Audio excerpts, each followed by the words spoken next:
Meine lieben Fly-Homies, was geht? Wir sind mittlerweile schon bei dem 12. Teaser angekommen. Ich bin gespannt, wie weit das Ganze jetzt noch geht. Wir gucken uns den erstmal von gestern an. Da ist wenigstens ein GIF, wo man ein bisschen was erkennen kann. Und zwar ist das der Eingang zum Behemoth Dungeon, oder wie er auch sagt, Ankus Asylum. Sein Asylantrag wird hier gestellt. Meine lieben Freunde. Ja, auf jeden Fall sehen wir hier die Skeletthunde vom Knochenpfad ehemals. Sieht auch von der Umgebung her eher aus wie Knochenpfad alles. Ist hier aber direkt near Forest. One of the new regions in Kalun Continent. Ja, sieht cool aus, fetzig. Gameplay-wise hier zu leveln, finde ich, sieht eher so ein bisschen nach Kampf aus. Mit diesen ganzen Hindernissen und Portbugs, die dadurch entstehen könnten. Und aber ist auch nur eine ganz kleine Einsicht von einer Ecke, ob das jetzt eine große Rolle spielt, ob man jetzt hier irgendwie dann wirklich levelt oder woanders. Wahrscheinlich am Ende sowieso Envy. Ja, sieht aber so natürlich grafisch gesehen jetzt erstmal ganz cool aus. Ich weiß nicht, ob es dann extrem laggen wird, aber ansonsten gefällt mir das hier. Sieht sehr stimmig aus. Hier wird man dann wahrscheinlich auch viel chillen. Ich weiß nicht, ob es dann so ist wie beim Wilds Dungeon, dass hier dann auch viele Shops stehen und sowas. Sieht von der Fläche dafür eher so ein bisschen beengt aus, von der Perspektive. Hier fehlt auch theoretisch noch ein NPC, den man jetzt vermuten würde wahrscheinlich. Aber gut, es kann erstens noch kommen. Zweitens wird man es natürlich dann am Ende dann sehen, wie es dann wirklich sein wird, wenn das Update dann kommt. Das war gestern ein kleiner Teaser und heute ist nur ein Bild. Das ist one of the new regions in Kalun Grasland, the entrance to the Kalun Continent, Orbalun Port. Also hier scheint man sich dann hinbeamen zu können, oder hier scheint man, dass der Eingang ist, wovon es dann von hier aus dann zu Elion Grasland geht. Wir wissen von dem Blade-Teaser, was für Monster hier schon so ein bisschen sind in diesem Bereich. Ob man sich hier dann irgendwie auf hier einen Portpunkt dann auch kommt, wo man dann auch eine kleine City hat oder der dann ganz woanders ist. Auf jeden Fall scheint hier irgendwie der Eingangsbereich dann zu sein. Ja, sieht auf jeden Fall cool aus, sieht stimmig aus. Ansonsten ist hier, glaube ich, nicht besonders viel zu erkennen, außer dass hier unten, ganz unten sind hier so ein paar Monster, die wir vom Blade-Teaser noch kennen. Ja, also hier wird man dann auch leveln und sowas alles. Und ansonsten ist hier eigentlich nicht viel zu sagen, außer dass es natürlich ganz cool und schick aussieht. Die Steine gefallen mir und sowas. Das ist nicht so diese hohen Wände, die man auf den Flares und sowas alles noch hat, wenn man zum Beispiel über die Brücke läuft und dann hat man diese Abgrundwände und so. Sieht hier so ein bisschen detaillierter und besser aus. Auch die Bäume und so sehen ganz gut aus. Ja, passt. Freut man sich natürlich drauf, wenn man das dann eines Tages alles entdecken kann.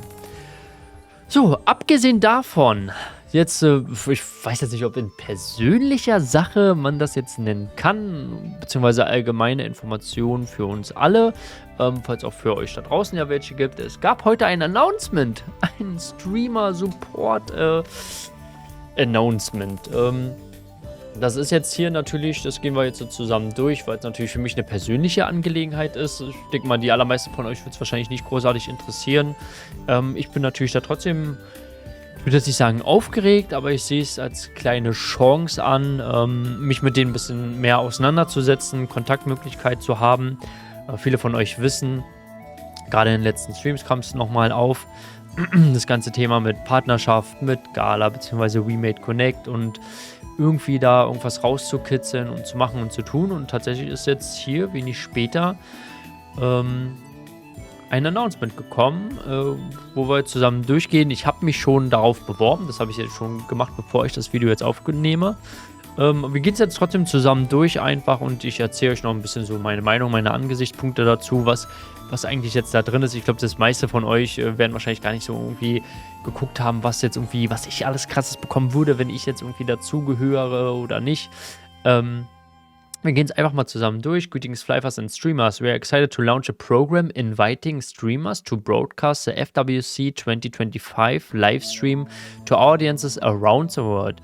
This will help boost interest in FWC, attract more viewers, and encourage real-time commentary and engagement from local communities. Applications from all countries are welcome, excluding Germany, because there are so many streamers and no one knows German, man. Ja, aber das ist das, was ich schon von Anfang an gesagt habe. Warum engagen die nicht mit Streamer, um auf diesen FWC und Finale und viel mehr, um darüber mehr so einen Hype zu machen, Gesichter dafür zu haben, also Streaming, was halt alle anderen ja auch machen. Also ich sehe ja oft zum Beispiel Summoners War oder sowas dann als Comparison, auch wenn es ein Gacha-Game ist, so ein bisschen was anderes, so ein Handy-Game.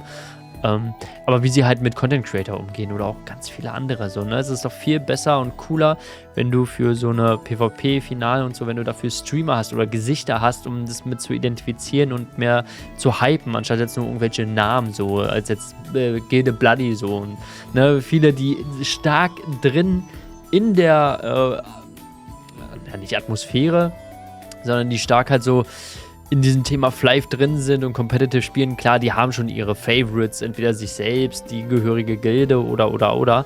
Aber ich sag mal, für die Casual-Brandbreite, ja, ob da jetzt ein Bloody Mamo oder so, weißt du, die haben da nicht so die Dazugehörigkeit und sowas alles. Aber bei Gesichtern, Streamer und sowas, dann haben sie das halt schon, so. Und daher, ob man das jetzt nur als Commentary macht und so, und man das dann viel besser rüberbringt und sowas alles und mitfiebert, ist halt die Frage, ob man es darf, ob man neutral sein muss und.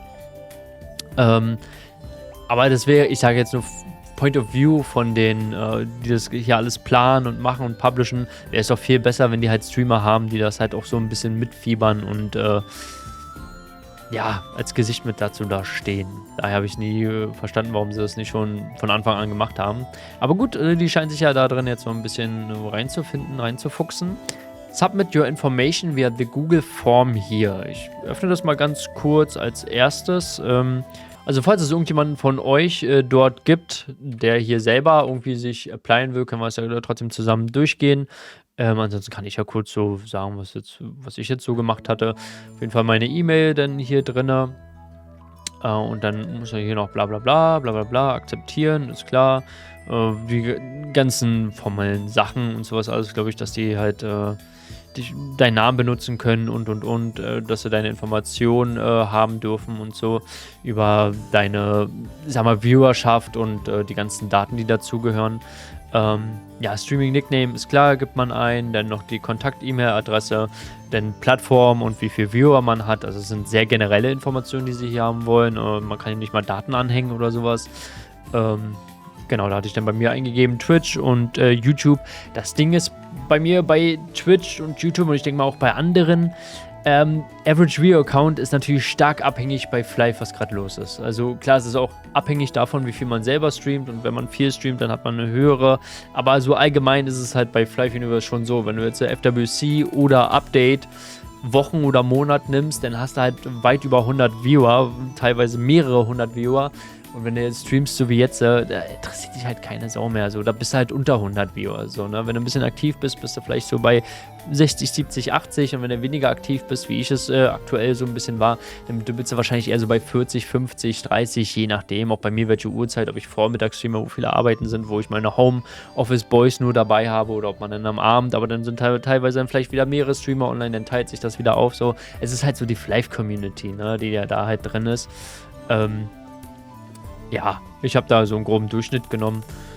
Dann Link to Previous Broadcast und sowas habe ich eingefügt. Und dann habe ich mich noch richtig krass, dank ChatGPT, habe ich alles vorgegeben und dann mir da so eine allgemein zusammenfassende Nachricht gemacht. Aber das ist ja auch nicht zu doll nach KI. Aber ey, sind wir mal ehrlich, heutzutage macht man sowieso alles mit der KI. Soll ja auch nicht der dumme Deutsche mit seinem Englisch-Skills mit 1000 Fehlern in Grammatik da irgendwas reinschreiben. Das soll schon ordentlich sein.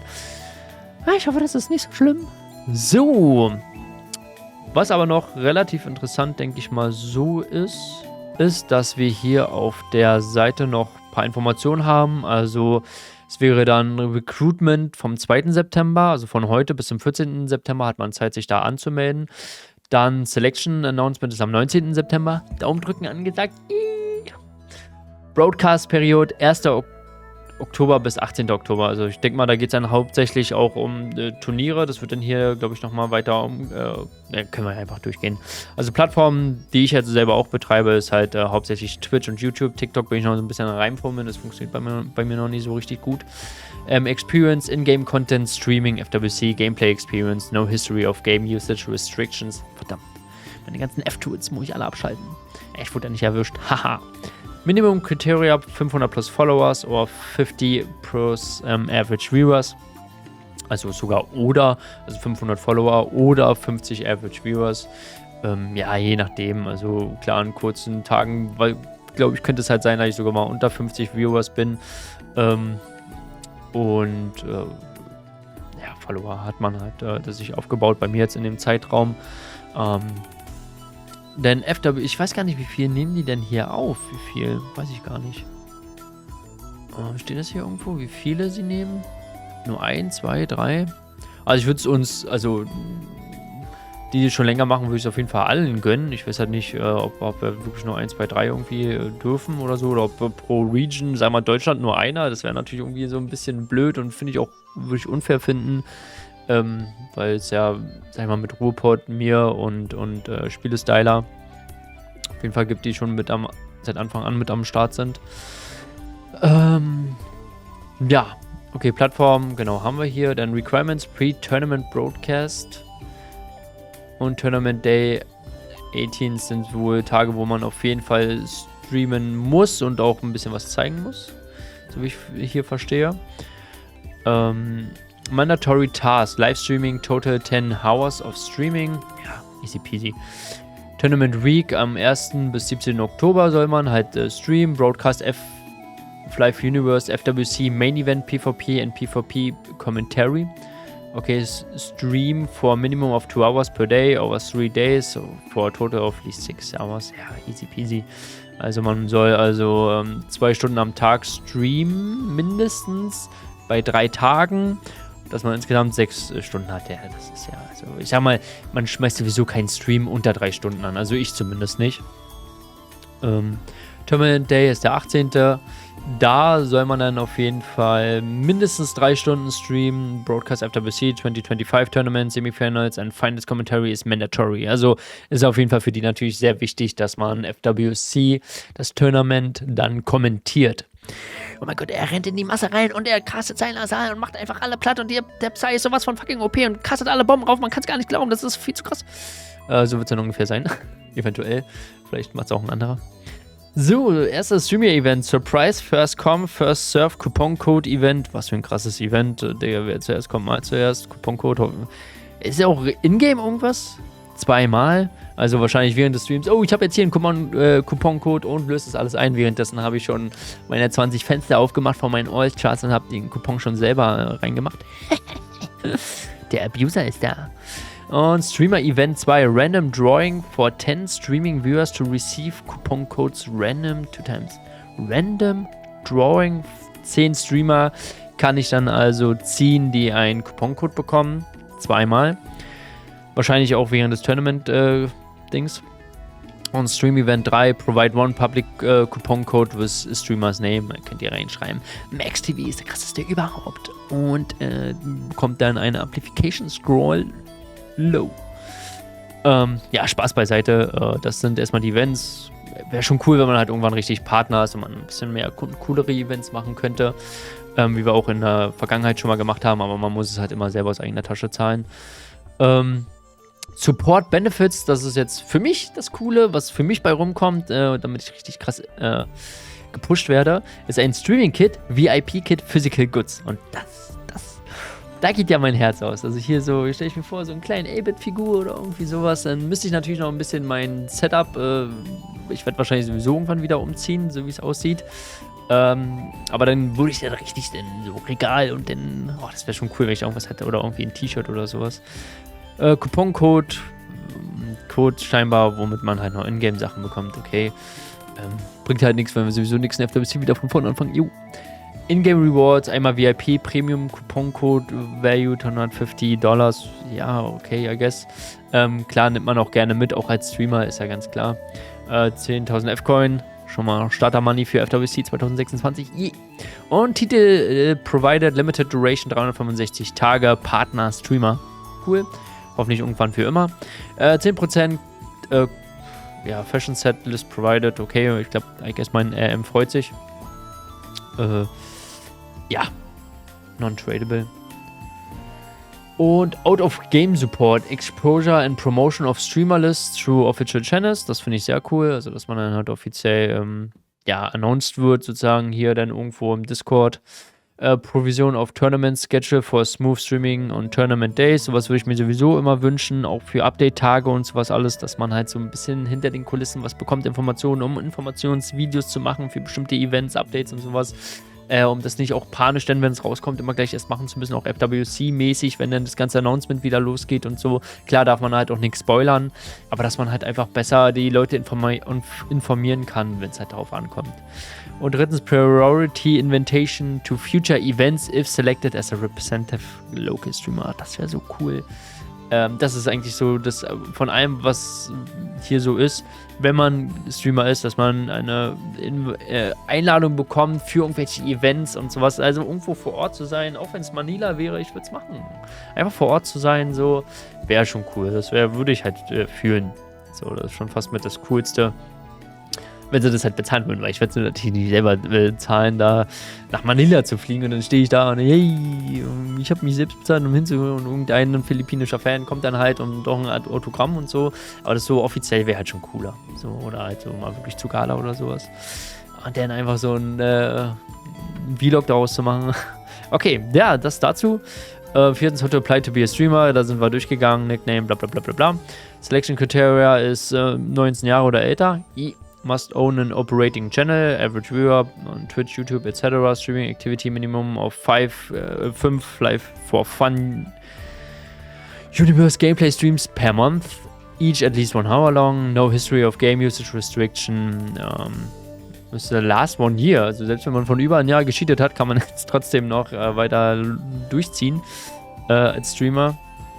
Must set an example for other players in in-game play and broadcasting. Avoid verbal abuse, fraud, harassment, intentional losing of battles. Ja, das dazu. Ich würde mich natürlich sehr freuen, wenn ihr da mir ein bisschen die Daumen drückt. Ansonsten erzählt noch gerne, falls ihr noch irgendwelche Anregungen habt, wegen zum Beispiel Official Media. Ja, ich freue mich natürlich. Bin sehr gespannt auf das Announcement, wenn sie das dann sagen, okay, hier Dude XY. Freue mich natürlich für jeden, der irgendwie genommen wird. Auch wenn es ich nicht bin, werde ich natürlich sehr traurig sein, demotiviert sein. Aber hey, so ist es dann halt. Sind dann Sachen, die man sich halt nicht aussuchen kann. Würde mich natürlich trotzdem freuen, wenn es halt irgendwie klappt und wenn es vor allem auch mehrere irgendwie, also ich wüsste jetzt nicht, warum nicht 2, 3 auf einmal das sein sollten und sowas alles. Ja, ist natürlich. Wir sind natürlich jetzt so wahrscheinlich halt die Deutschen, die sich dann anmelden und dann hast du halt die Deutschen dann da, so als Streamer und der Rest geht dann wieder leer aus. Ich weiß nicht, ob dann irgendwelche anderen sich noch irgendwie melden oder sowas. Ja, aber ist wie es ist. Wir auch nicht viel um den heißen Brei herumreden. Ich bin damit auf jeden Fall wieder raus. Vielen Dank fürs Zusehen, danke für den Daumen nach oben und fürs Daumen drucken.